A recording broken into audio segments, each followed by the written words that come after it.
Dead Presidents. How did that come about? You getting a role in that? Man, that's a great story. The Hughes brothers had somebody else in mind, and I went in to read for Cowboy and Spider and one other character, and they wasn't, they said, okay, thank you. And I just done Menace with them, and I begged them to read Cuddy, and they were like, Cliff, man, we got a star name in mind for Cuddy. But what I did, and what I tell young actors, is preparation meets opportunity. So I stayed up all night and memorized Cuddy just like the way you saw it. So finally, after me wearing them down for like 25 minutes, they said, okay, Cliff, well, go ahead and read. So I had one suit, I had a Dob hat, I had a eye patch for Spider, I had a cowboy hat for Cowboy, and then I bought this Dob hat. I had a lot of money. I spent my last $8 and bought a Dob hat at Aardvark right on Melrose, and I had this wool suit, and I was sweating like a pig, like a runaway slave. But I went in the bathroom, put my Dob hat, got myself together, and did Cuddy just like you saw it. And when I finished, they said, damn, okay, you're going to be Cuddy, and we're going to figure this shit out. And that's how I got Dead Presidents.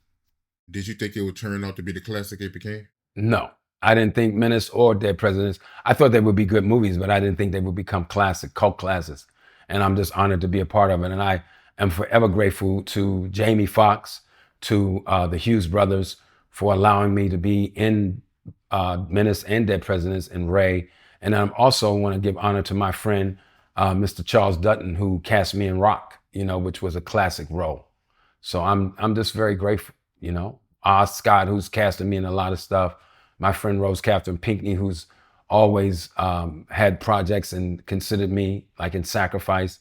So I have a lot of wonderful people who have brought me on. The brothers, I didn't get cast in the brothers until they made me meet the head of the studio, because they just didn't think I was the guy. And the writer, give honor to Gary Hartwick, said, no, Cliff Powell is the guy I want, and I'm not gonna, they're saying, I called Gary, said, I got to audition another 1,000 people. He said, I'm not gonna like anybody. And I'm gonna call you back next week, and you're gonna go meet Clint Culpepper, who I'll give honor to, who hired me in the brothers. And that was another good movie. And I heard that you was pretty much broke when you auditioned for Dead Presidents, right? I don't know if there's a word, I don't know if there's a term called pretty much broke.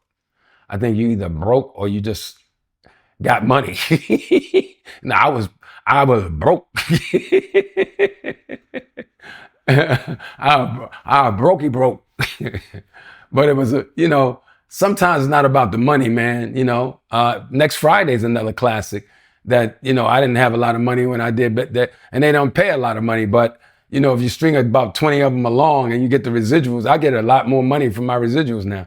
So it's all a blessing, man. And if I tell young actors, be prepared, as preparation meets opportunity. When I went in and a lot of people haven't seen this, so if you have nephews or nieces that are like 5 to 15, show them this movie called Selma, Lord Selma, where I played Martin Luther King.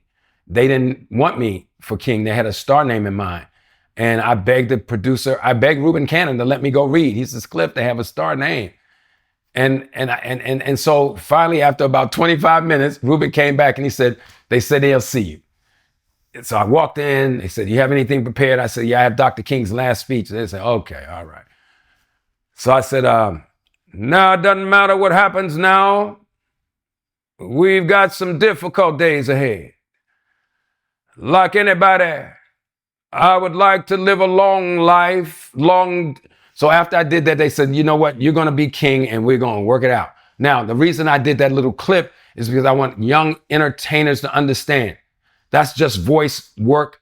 I took 4 years of speech classes, dialects, phonetics, but I also stayed up all night long and watched Eyes on the Prize. And I got a suit like Dr. King. I cut my mustache like Dr. King. And I went in and embodied the voice and the spirit of Dr. King. That's how I came from the back to the front. And it's preparation meets opportunity. So for all young actors, just do your work. Train properly. I train in the Stanislavski system. That's what that is. Yo, I had no idea your role in Menace II Society was supposed to be too short. Yes. Too Short didn't want to do all those lines. So I ended up playing Chauncey. Thanks to Too Short. Chauncey, I love Chauncey. What you think about Ray Charles, man? He's a cool cat, man. That's my guy, Ray. No, go ahead, bro. You know I ain't got no good sense. I put my glasses, I feel like Ray Charles. And I met Ray at the end before he passed away. What a great guy. But no, I was just acting stupid.